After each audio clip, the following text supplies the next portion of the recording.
Well, hey there, everyone. Welcome to Beyond Surviving, the safe space for survivors of childhood sexual abuse to receive support, resources, and share their stories. Beyond Surviving is about freedom, healing, connection, and even laughter and fun. And most importantly, it's about moving forward and finally healing from the pain of abuse. So for those of you who don't know me, I'm Rachel Grant, and I am a sexual abuse recovery coach, have been doing that work since 2007. I also have an MA in counseling psychology and am the author of Beyond Surviving, the final stage in recovery from sexual abuse. And each month I have the honor of coming here to you via the Beyond Surviving podcast and bringing amazing people into your world. And today is no exception to that rule. Today we have with us the beautiful Regina Fletcher, and she is going to be here talking with us about how we can heal and grow through friendship, and using that relationship as a jumping off point for so many things in our healing journey. So just to tell you a little bit about Regina, she's a teacher turned relationship coach and activist. She supports clients in creating and maintaining sustainable relationships that are romantic and platonic. And she loves working with people more interested in resisting the status quo in dating and relationships than conforming to it. And I have to tell you, I've had the great pleasure of hanging out with Regina and working with her and collaborating with her. And I just am so happy to have you here with us today, Regina. Welcome. Thank you. Thank you so much. I'm just so excited to be on this podcast and really appreciating the service that you provide and that this really intimate format of a podcast can provide for people. Yeah, awesome. So let's start off with a little bit of a change in your life that happened along the way. You were actually a public school teacher, so out there in that world, and then found your way into coaching. So tell us a little bit about that journey. Sure. Yeah. I often joke to people that I got into the world of personal change the most bureaucratic way possible, which was teaching in low-income schools. And, for people that don't know that much about our public school system, a lot of the low-income schools that predominantly serve students of color are so regimented, and, there's just a lot of encouraging teachers to be very punitive in the way that they respond to children who are acting out and having trauma. Yeah. And, I was in that world for several years, first as a substitute, a mentor in this freedom school in Richmond, California, a little bit outside of Berkeley. And then, after getting laid off and feeling pretty exhausted from my often 14-hour days, I realized that I needed to take a pause and figure out, I knew that I loved teaching, I loved helping people grow. And I also reflected on some of my students that had a really hard time academically. And many of those students had a really hard time socially and emotionally as well. I realized we didn't have a great framework for how do two kids get into a really scary physical fight at school, probably get suspended, a lot of really strict, punitive measures taken, and then come back together in the same classroom for the rest of the year, maybe even years, if they're in the same small school. These were things that were just very alive for me. And I accepted this position teaching English in Thailand. And it was there that I was hosted by a couch surfing host, the website couchsurfing.com, which, by the way, I recommend as a great way to sort of dip your toe into like adventurous friend making. It's a pretty cool resource out there. And my host happened to be going through a really difficult breakup. And, she's a Thai woman who'd been dating an American, and we just ended up having these really powerful cross-cultural conversations about ethics in terms of relationships, what you ask of a partner and what your boundaries are. And, at that point, I'm still in my 18-year partnership. I think at that point, what it had been 13 or 14 years. And so kind of, I got into this relationship when I was young. And so I've often been, just a place of having reached the various relationship milestones earlier than many of my peers, and being there to give them relationship support and advice. So yeah, just a few things kind of lined up, and then I was like, all right, I am ready to take this on. I don't know where it's going, but I'm doing it. Man, I think that's a common story, right? Life kind of leads you into these experiences, and then before you know it, it's like there's this opportunity in front of it. And I love that you were able to step into that opportunity. How beautiful to just see, things unfolding. And one of the things that really stands out to me from what you shared is this moment of, being laid off from, a career and a job that you'd been doing, and how that can bring up such a mixture of things. And it sounds like on one hand relief, because really noticing you're kind of burned out and like, okay. And sometimes these, it's an old adage, but one door closes, another door opens.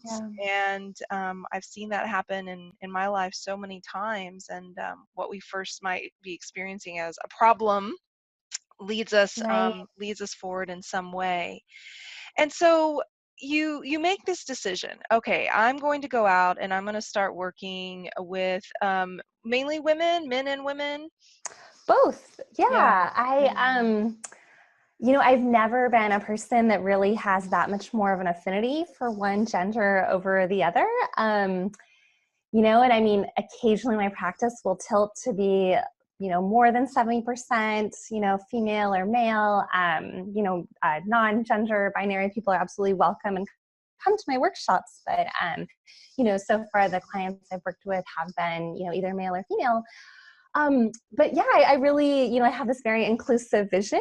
And, the way it actually first started was I called my business Breakup Breakthrough. And I had this idea of being a breakup coach. And this was very much part of my pattern that comes from responding to crises.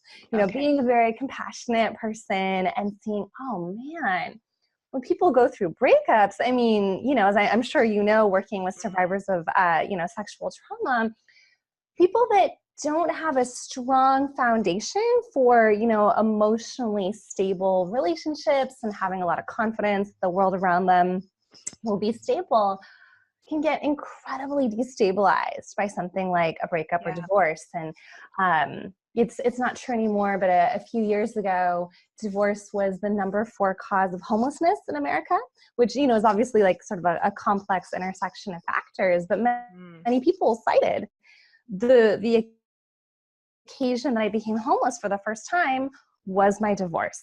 Wow. And so wanting to respond to this crisis.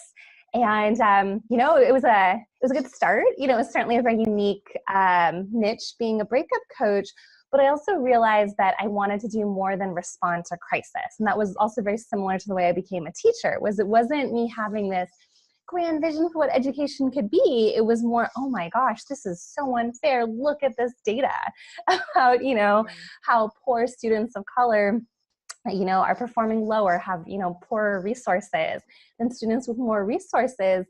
And to instead, really come to this place of formulating my own vision of how we can have healthier, more sustainable, inclusive relationships. And so then I renamed a few years later to Love Leaf Coaching. And then that's where I am today, doing relationship coaching, friendship coaching, dating coaching.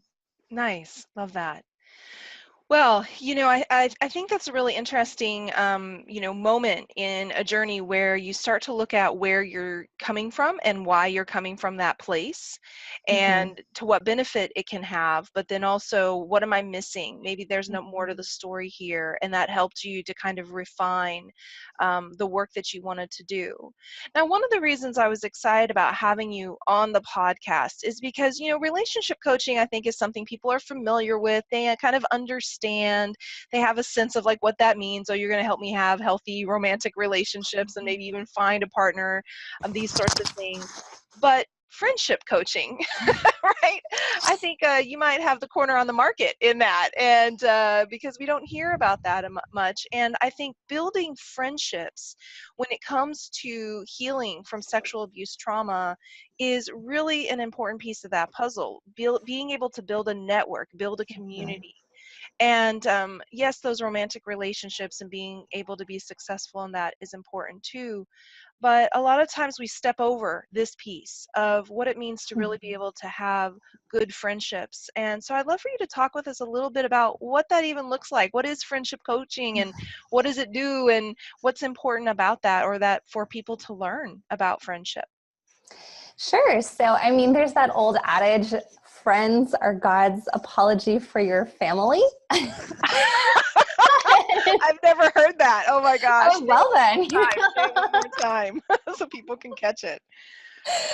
Yeah. I mean, this idea, that friends are God's apology for your family, whether you have faith in God or not, friendship is this beautiful option that we can opt into at whatever stage of healing we're at. So, I mean, I would imagine many of the people that you work with might have some really difficult relationships with their family, some of whom contributed to their abuse or deny it. And then for many people, the next step is, okay, when I become a grown-up, then I'm going to choose this one romantic partner, and that is where I'm going to invest all my energy.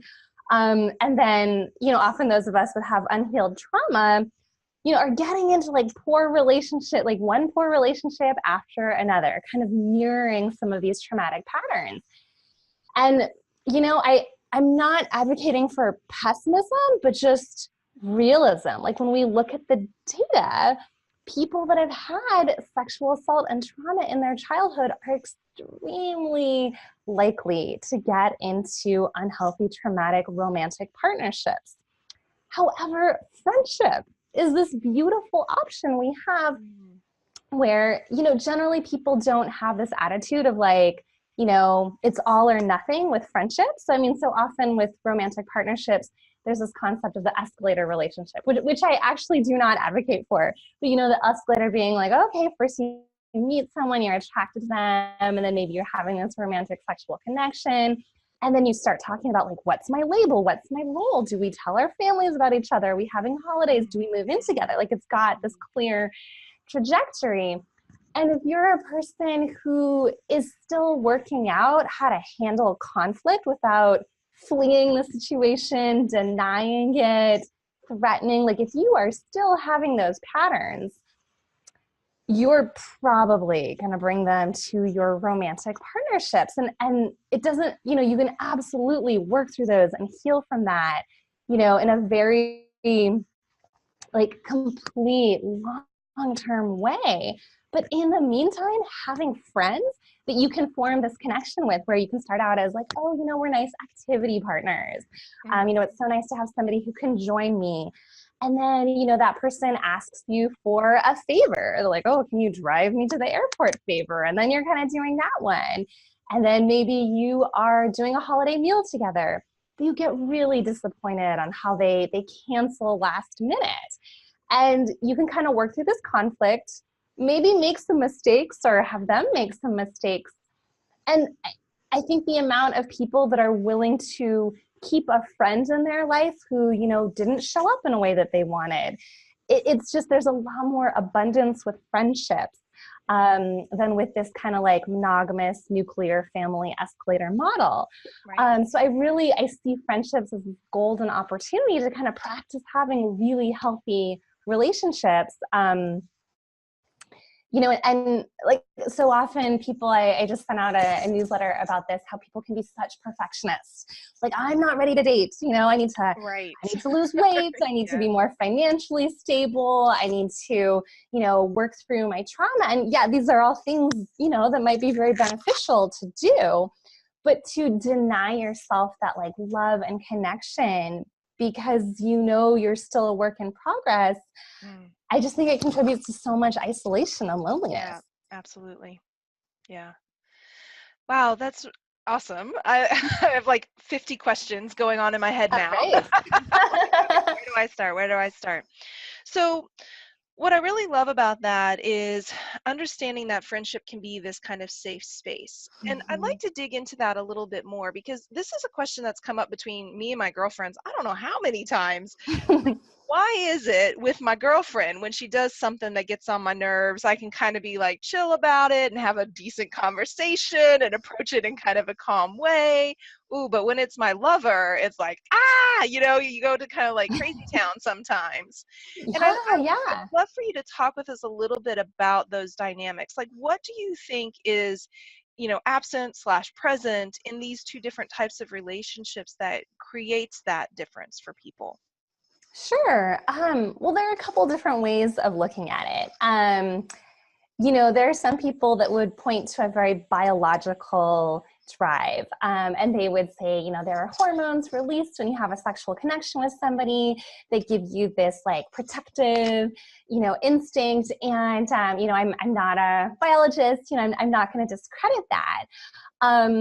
But there is a ton of evidence that our socially constructed notions that, our romantic partner is supposed to be this provider for children we may or may not ever have, and like this idea of like, oh, in choosing a romantic partner, we're either modeling it off our parents or rejecting our parents. These are social constructs. I mean, there's this book, Marriage: A History by Stephanie Kuntz, and she basically traces the history of marriage and romantic love, and spoiler alert, it's kind of a recent construct. Right. And it's based on this very sort of like economic partnership of like bringing together two families, often very tied to agriculture, having enough children to take care of the farm.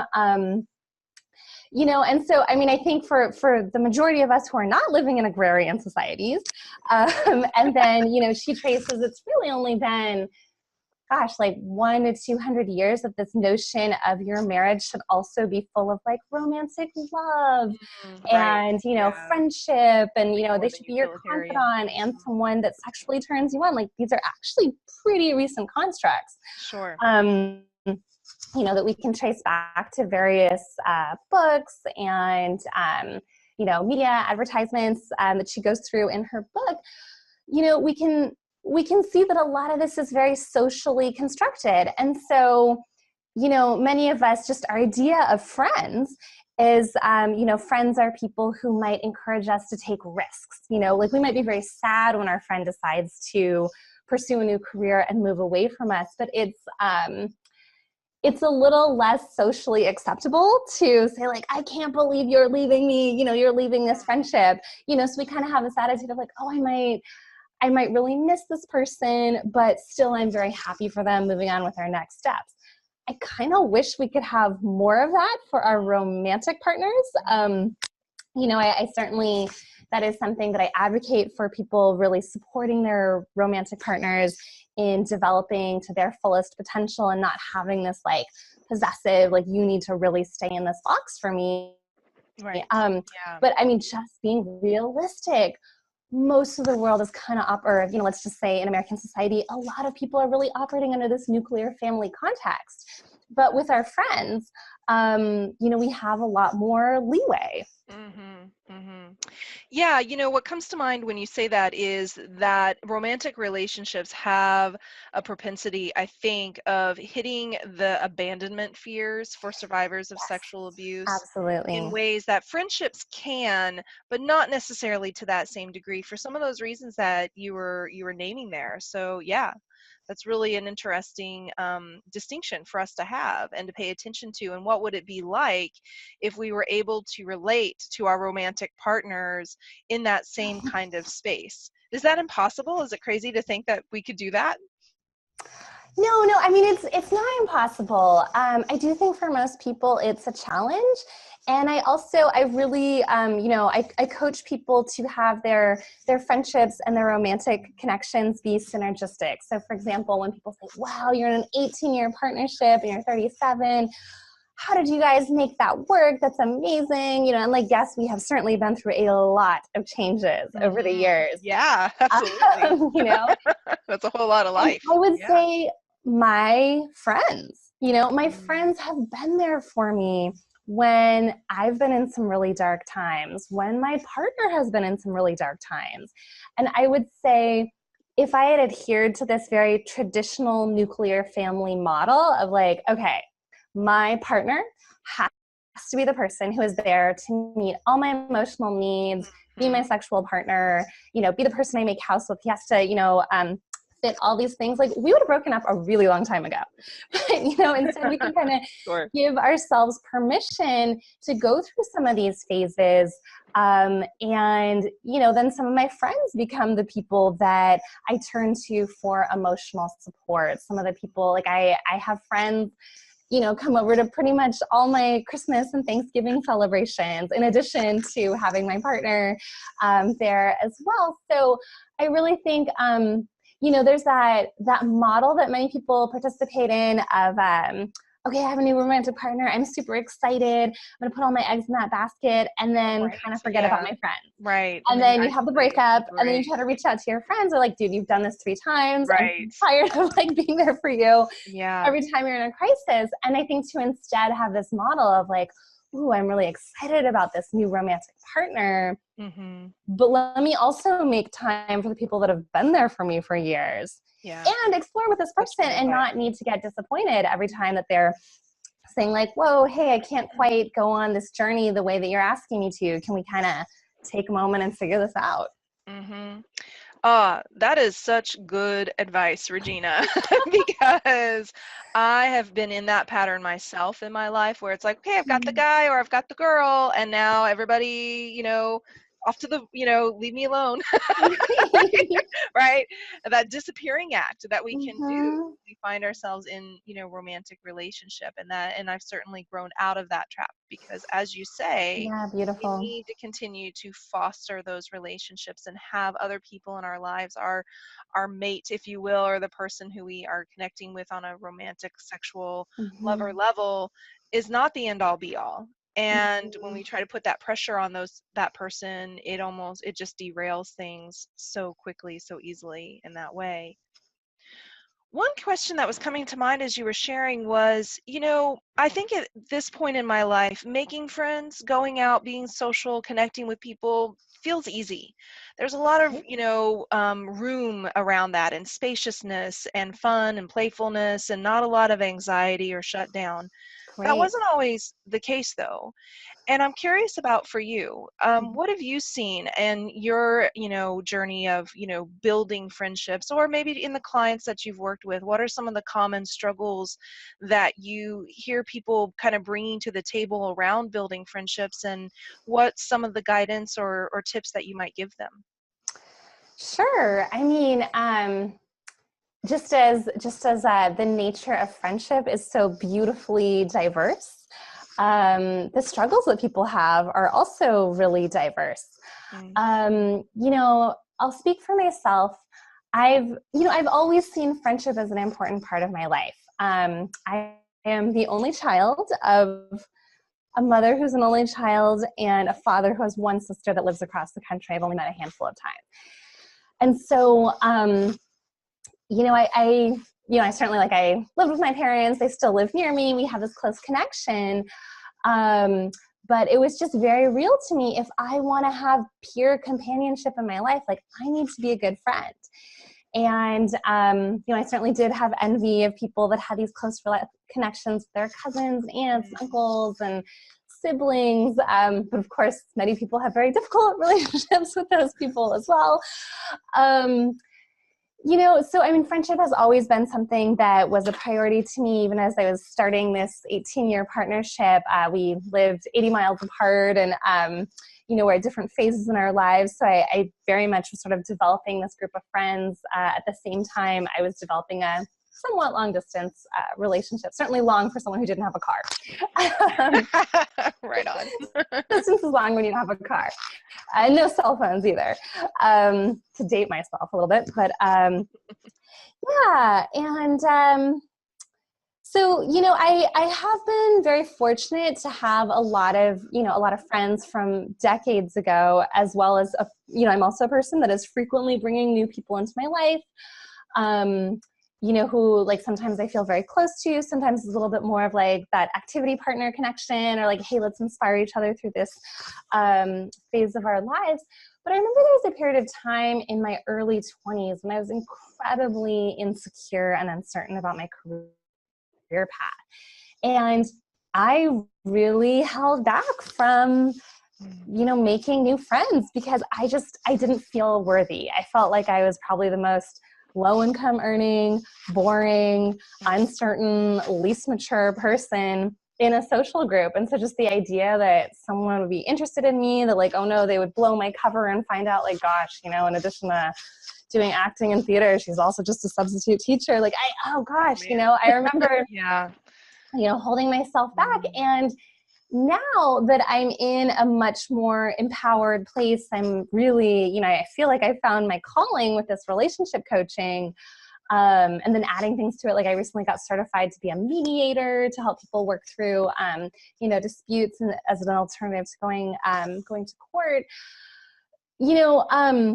Like I will befriend people who, maybe are also very young or uncertain or, just don't have some of those pieces in place. And sometimes I'm just in awe of what seems to be confidence and optimism and just like, oh, wow, like I can't, wow, that was like accessible. Like, I could have had that back then if only what, I don't know.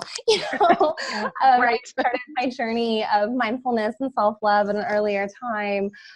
And then I also encounter people that do reveal to me their insecurities. And I'm just like, oh, honey, like that does not make me, like you any less. Like you are still a really fun, exciting, motivated, endearing person, whether or not, you're on the brink of not being able to pay your rent or, you're kind of like hustling various jobs just to make it happen. Like I don't know. I mean, I think there's a wealth of people that are really able to look past, career indecision, which was my major insecurity point.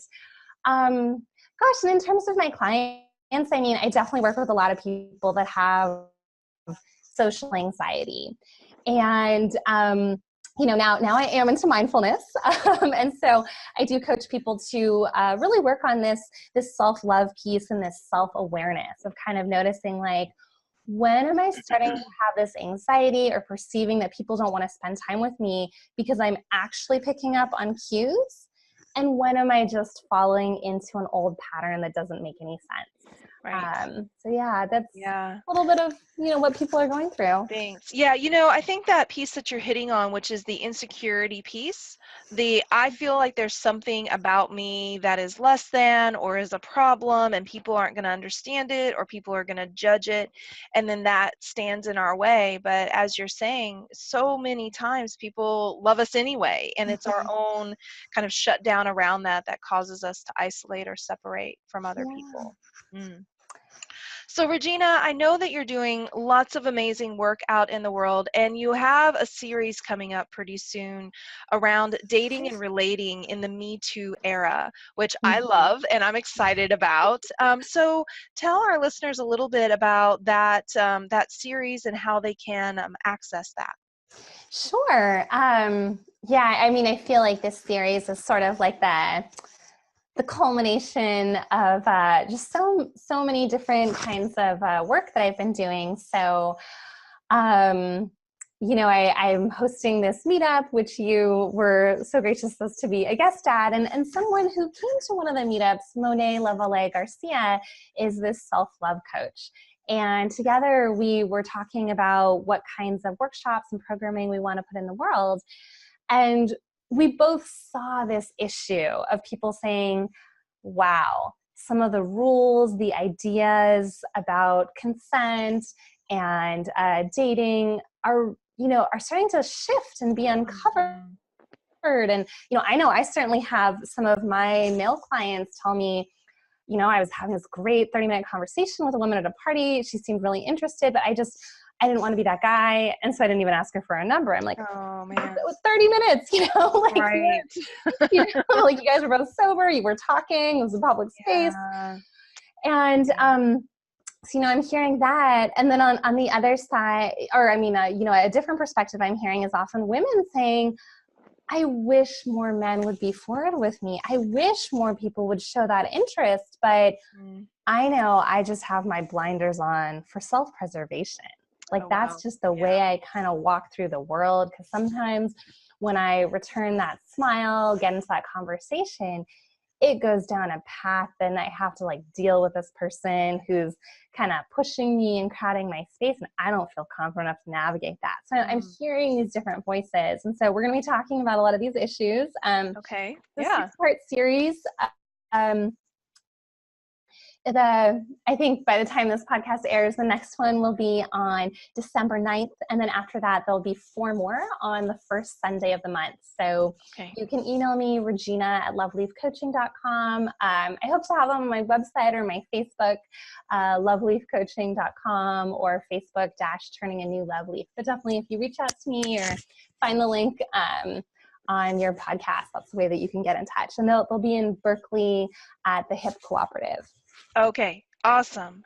So for those of you listening in the Bay Area, definitely be sure to check out this upcoming workshop. And even if you're not in the Bay Area, you can reach out to Regina and take advantage of the resources and the support that she has available if, relationship, friendship is on your mind and you could use some guidance and support around that. So go check her out at loveleafcoaching.com. So, Regina, it's been so good to have you here as a guest today. Thank you for sharing your story and your journey and your insights about love and relationship and friendship. Yeah, thank you so much for having me on the show. I just wanted to say one more thing. We're also going to be having a weekly phone call going Nice. along with the dating and relating in the Me Too era, which people who are outside the Bay Area are welcome to participate in Oh, that call. So, perfect. Okay, good. yeah, Good, good, yeah. good. Fantastic. So yeah, take advantage. Regina's got lots of great resources on her website, and this, of course, this wonderful workshop that's coming up that you can call into if you're not in the Bay Area. So check all of that out. And of course, thank you all for tuning in and joining us today. Don't forget to visit rachelgrantcoaching.com to check out more about sexual abuse recovery coaching and explore the other resources that are available there on the website. Please be sure to subscribe to the podcast and leave us a note if you're enjoying what you're hearing, and then come back next time because we have so much more to share. Until then, take good care of you.